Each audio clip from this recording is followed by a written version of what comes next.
Oke, nah kita lanjutkan ke tekanan osmotik atau osmosis, sama saja ya. Tekanan osmosis ini dilambangkan dengan pi, ya. Lalu yang dimaksud dengan osmosis adalah perpindahan larutan dari konsentrasi yang rendah ke konsentrasi yang tinggi melalui membran semi permeabel. Di biologi kalian mungkin sudah belajar osmosis, ya. Oke, nak.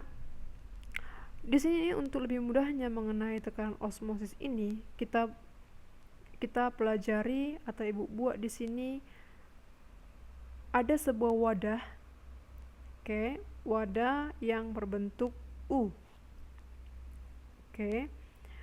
Nah, wadah ini nanti akan diisi oleh yang pertama ada air murni yang ini. Oke. Dipisahkan, ini membran semi permeabelnya. Oke, dipisahkan dengan membran semi permeabel. Jadi membran semi permeabel ini, nak, itu merupakan membran yang bisa dilewati oleh molekul atau ion. Ya. Baik itu nanti melalui proses difusi, ya. Oke. Dan yang kedua ini, di wadah yang kedua ini, oke, di sebelahnya ini, ya kan, ini merupakan larutan. Oke. Kita tahu, nak, kalau kita bandingkan antara air murni dengan larutan, oke, maka nanti air murni ini air murni yang ini itu akan memiliki konsentrasi yang lebih rendah dibandingkan larutan. Larutan nanti memiliki konsentrasi yang lebih tinggi dibandingkan air murni atau pelarut. Mengapa demikian? Pastinya karena pun dalam larutan sudah ada partikel zat terlarut. Tentunya lebih banyak jumlah partikelnya dibandingkan dengan air murni. Gitu ya. Oke, karena konsentrasi air murni ini lebih rendah, maka nanti molekul-molekul air murni ini atau pelarut ini, ya, perlahan-lahan akan melewati membran semi permeabel, akan menuju ke larutan yang memiliki konsentrasi yang lebih tinggi. Nah, gitu ya. Jadi lama kelamaan nanti, nakku, kalau dibiarkan, maka nanti larutan ini yang ini akan semakin naik ke atas, karena semakin bergerak dalam waktu ke waktu, ya.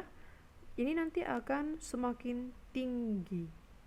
Oke, jadi kalau kita ibaratkan selang, nak, selang yang kita pegang ujung yang satu dengan yang ujungnya, lalu di ujung yang kanan kita selalu masukkan air, oke, maka nanti di ujung yang kiri kan pasti tumpah-tumpah airnya, kan.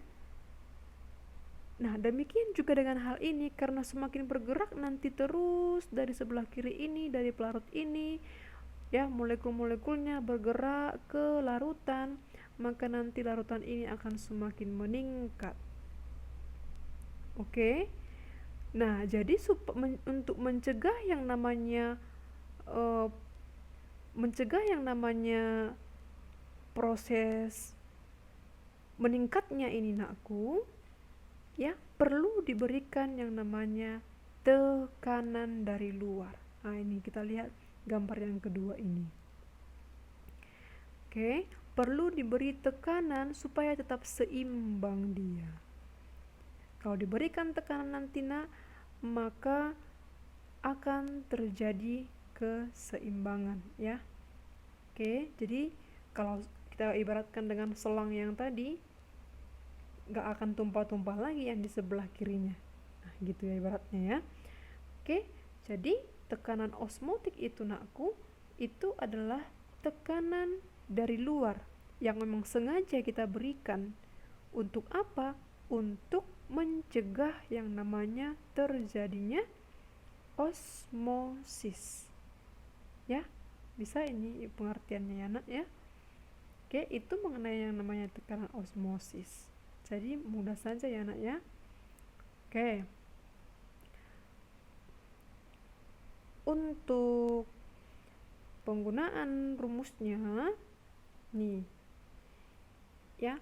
Nanti rumusnya P, tekanan osmotik, ini dibedakan lagi antara non-elektrolit dan elektrolit. Oke, jadi rumus P atau osmotik itu sama dengan M kali R kali T. Hubungannya di sini berarti dengan konsentrasi, yaitu molaritas. Molaritas ya nak, M besar bukan molalitas. Rumusnya massa per mR kali 1000 per volume larutan ya, kali R kali T. Oke.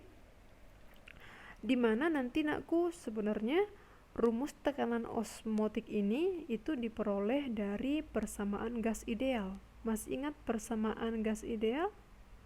Persamaan gas ideal. Rumusnya kan PV sama dengan nRT. Gini ya. Oke. Lalu kita juga kan menggunakan yang namanya tekanan ya. Jadi P ini, oke, ini kalau dalam fisika kan tekanan aja dikatakan kan. Kita juga menggunakan tekanan di sini, tapi dinamakan tekanan osmotik. Jadi ini diganti jadi P. Jadi PV sama dengan nRT. Jadi kalau kita cari P sama dengan nRT per V. Nah, kalau kalian masih ingat bahwa N per V ini adalah rumus molaritas. Jadi bisa dibuat lagi menjadi mRT. Nah, ininya awal mulanya ke sini. Oke. Lalu untuk dia larutan elektrolit hanya menggantikan ditambahkan I. P sama dengan M kali R kali T kali I. Oke. Dimana nanti di sini nak untuk keterangannya, kalau dia P itu adalah tekanan osmotik, satuannya atm ya. Kalau M konsentrasi larutan, R itu tetapan gas ya, R itu tetapan gas, yaitu sebesar 0,08205, atau sering dalam soal dibuat 0,082 aja. Dalam soal pasti nanti diketahui itu. Oke, lalu suhunya nanti ini itu dalam satuan Kelvin ya, satuan Kelvinnya nak. Jadi kalau nanti suhu digantikan ke Kelvin itu ditambah 273 gitu ya. Oke, untuk kita selanjutnya kita masuk ke contoh soal.